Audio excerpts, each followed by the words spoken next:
ಅರಳುವ ಮುನ್ನವೇ ಬಾಡಿ ಹೋಯಿತು ಯುವತಿಯ ಪ್ರಾಣ. ಹೆಲ್ಮೆಟ್ ಇಲ್ಲದೆ ಬುಲೆಟ್ ರೈಡ್ ಮಾಡ್ತಿದ್ದ ಯುವತಿ ಈ ಸಂದರ್ಭದಲ್ಲಿ ಆಕ್ಸಿಡೆಂಟ್ನಲ್ಲಿ ಸ್ಥಳದಲ್ಲೇ ಸಾವನ್ನಪ್ಪಿದ್ದಾರೆ. ಯಮಸ್ವರೂಪಿಯಾದ ರಸ್ತೆಯ ಹಂಪ್ ಆಕೆಯ ಜೀವ ತೆಗೆದಿದೆ. ಹಾಸನ ಹೊರವಲಯದ ಕೈಗಾರಿಕಾ ಪ್ರದೇಶದಲ್ಲಿ ನಡೆದಿರುವಂತಹ ಘಟನೆ ಇದು.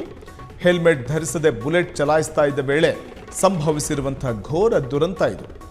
ಯಮಸ್ವರೂಪಿಯಾಗಿರುವಂಥದ್ದು ಹಂಪ್ಸ್. ಹಾಸನ ಹೊರವಲಯದ ಕೈಗಾರಿಕಾ ಪ್ರದೇಶದಲ್ಲಿ ಈ ಘಟನೆ ನಡೆದಿದೆ.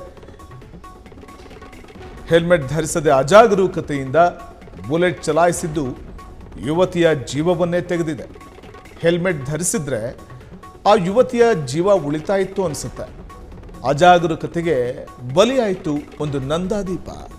ರಸ್ತೆ ಮೇಲೆ ಪ್ರಾಣ ಚೆಲ್ಲಿದ್ದಾಳೆ 23 ವರ್ಷದ ಪ್ರಿಯಾ ಎಂಬ ಯುವತಿ. ಖಾಸಗಿ ಕಾಲೇಜಿನಲ್ಲಿ MCA ಅಂತಿಮ ವರ್ಷದಲ್ಲಿ ವ್ಯಾಸಂಗ ಮಾಡ್ತಾ ಇದ್ದು ಯುವತಿ. ಈ ವೇಳೆ ತೀವ್ರವಾಗಿ ಗಾಯಗೊಂಡಿರುವ ಗೆಳತಿ ಸ್ವಾತಿ ಬೆಂಗಳೂರಿನ ಆಸ್ಪತ್ರೆಯಲ್ಲಿ ಚಿಕಿತ್ಸೆ ಪಡಿತಾ ಇದ್ದಾರೆ. ಬೆಂಗಳೂರಿನ ಆಸ್ಪತ್ರೆಗೆ ರವಾನೆ ಮಾಡಲಾಗಿದೆ. ಗಂಭೀರವಾಗಿ ಗಾಯಗೊಂಡ ಸ್ವಾತಿಗೆ ಕಳೆದ ನೋಡಿ ನಾವು ಗಮನಿಸ್ತಾ ಹೋದಂತೆ ಇಬ್ಬರೂ ಯುವತಿಯರು ಆ ಬೈಕ್ನಲ್ಲಿದ್ದರು. ಹೆಲ್ಮೆಟ್ ಧರಿಸದೆ ಜಾಲಿ ರೈಡ್ನಲ್ಲಿದ್ದರು. ಈ ವೇಳೆ ಹಂಪ್ಸ್ ಅವರಿಗೆ ಗಮನಕ್ಕೆ ಬಂದಿಲ್ಲ. ಅದರ ಪರಿಣಾಮ ಬೈಕ್ ಸ್ಕಿಡ್ ಆಗಿ ಕೆಳಗೆ ಬಿದ್ದಿದ್ದಾರೆ. ತೀವ್ರ ಥರದ ಪೆಟ್ಟು ಬಿದ್ದಿದೆ ಅವರ ತಲೆಗೆ.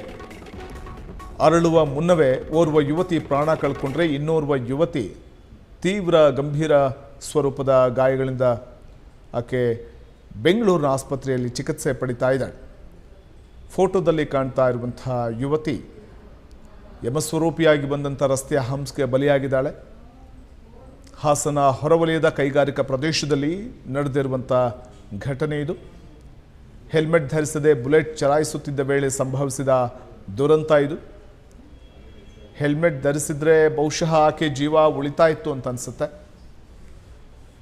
ಅಜಾಗರೂಕತೆ ಒಂದು ಜೀವವನ್ನು ನಂದಿ ಹೋಗುವಂತೆ ಮಾಡಿರುವಂಥದ್ದು. ರಸ್ತೆ ಮೇಲೆ ಪ್ರಾಣ ಚೆಲ್ಲಿದ 23 ವರ್ಷದ ಯುವತಿಯನ್ನು ಪ್ರಿಯಾ ಅಂತ ಗುರುತಿಸಲಾಗಿದೆ. ಇನ್ನು ಸಾವು ಬದುಕಿನ ನಡುವೆ ಹೋರಾಟ ನಡೆಸ್ತಾ ಇರುವಂಥ ಮತ್ತೋರ್ವ ಯುವತಿಯನ್ನು ಸ್ವಾತಿ ಅಂತ ಗುರುತಿಸಲಾಗಿದೆ. ತೀವ್ರವಾಗಿ ಗಾಯಗೊಂಡಿರುವಂತಹ ಸ್ವಾತಿಯನ್ನು ಬೆಂಗಳೂರಿನ ಆಸ್ಪತ್ರೆಗೆ ರವಾನೆ ಮಾಡಲಾಗಿದೆ.